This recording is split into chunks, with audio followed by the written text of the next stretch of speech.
Haro. Haro. Ndiani wandiri kutaura naye? Mapurisa.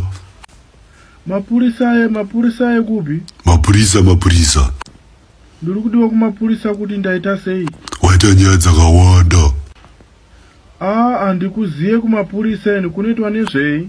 Haiwa mapurisa here.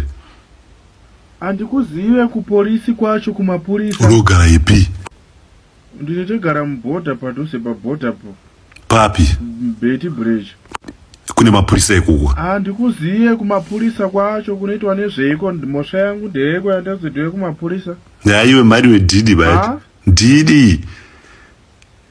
Mati? Ndini kati ari murume wapure it's a prank dai. Ndiani? Murume wapure it's a prank.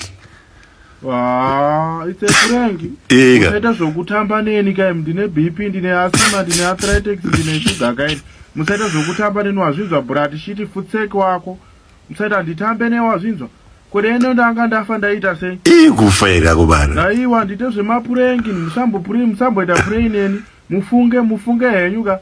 Muri kuzvinzwa? Atazvinzwa tazvinzwa. Aiwa musamboita zvokutamba neni handitomboda negereke nezvozvo.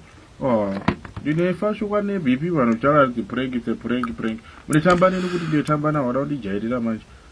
Ameno akareka negereke nomurume waPrudence wada kuti undijairira.